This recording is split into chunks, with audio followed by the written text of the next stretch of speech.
Live from the Vodafone Gigabit Broadband Studio in Waterford and Dungarvan, this is Waterford at 1 News. Good afternoon, I'm Karen Tomkins. Today's top stories: 30% of psychiatric nursing positions in Waterford are vacant.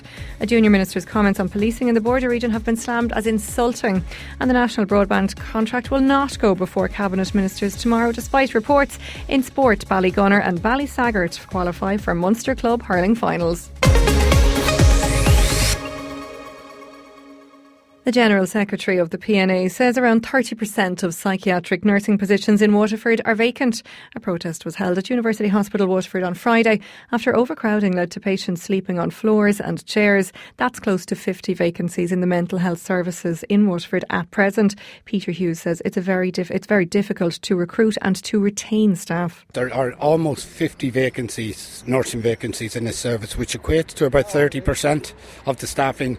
So obviously, if someone is going to look and to work in the Waterford service and they hear that service users are sleeping on the floor, it's not a very attractive place to work at the moment. So it's very difficult to retain and recruit staff in the area.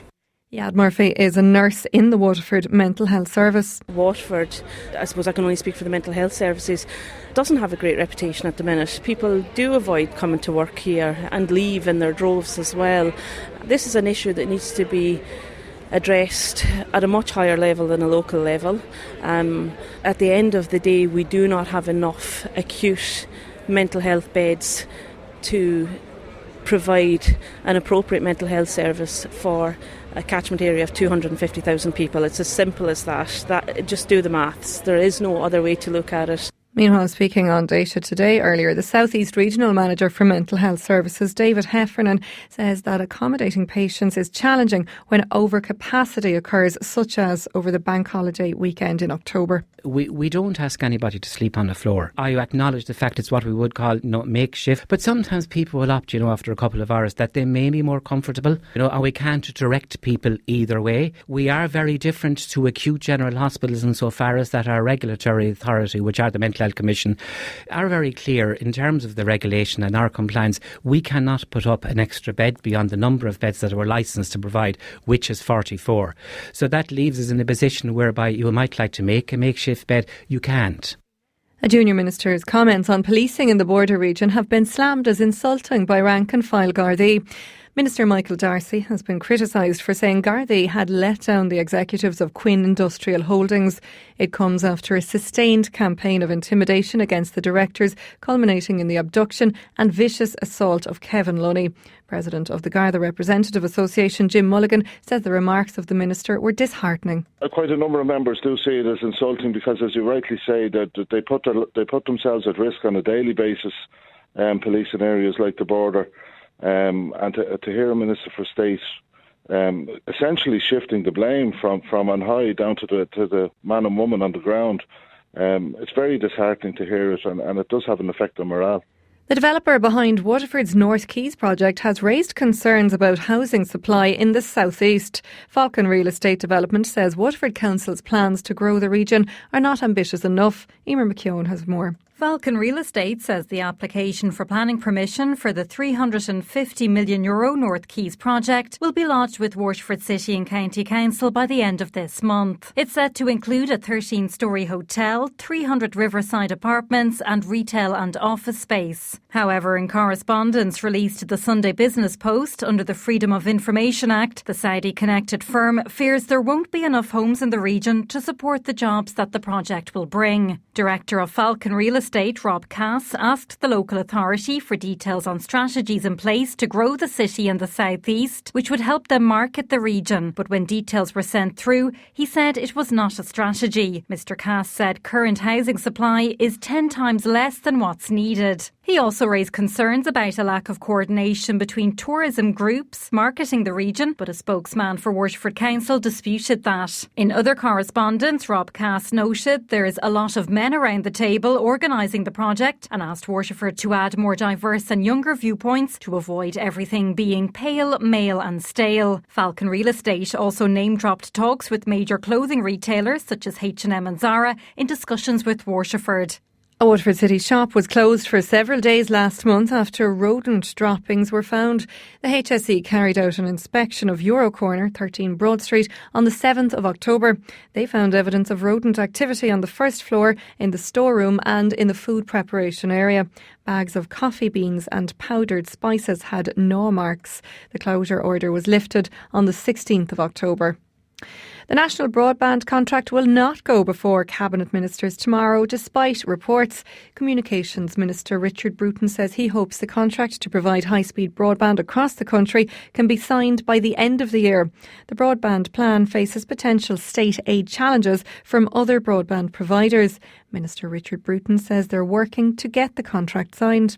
I had no intention going to Cabinet tomorrow, so I don't know where that story emanated from.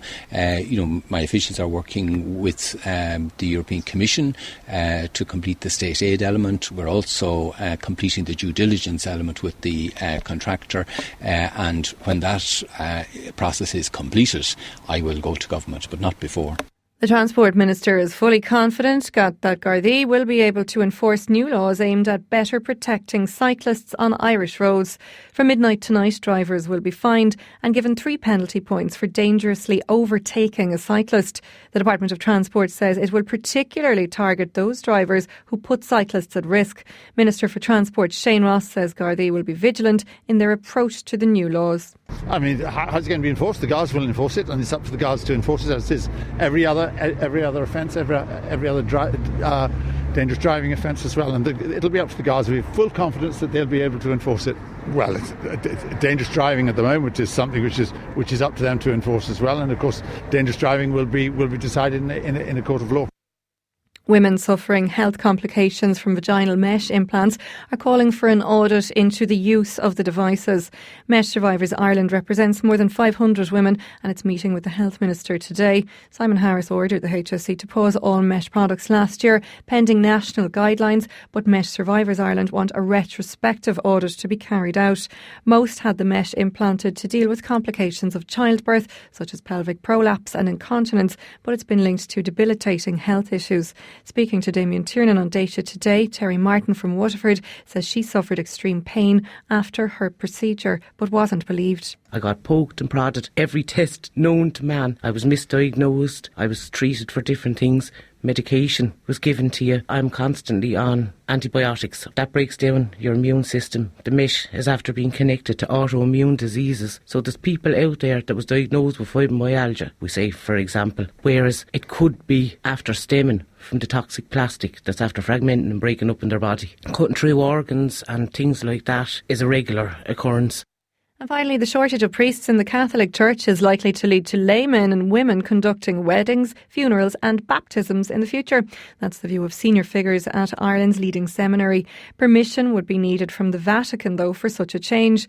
Father Michael Mullaney, president of St Patrick's College in Maynooth, says there's already an increased involvement of lay people in the university itself. The last 10 years has seen our own staff radically change, not only from clerical, from priest to lay, and also increasing number of women involved in teaching as well, and from abroad. So very committed lay Catholics who've studied theology or for Catholic philosophy or other subjects, pastoral studies. Our own seminary, our own Pontifical University is a microcosm of what's going to happen in the future. WLR Sport.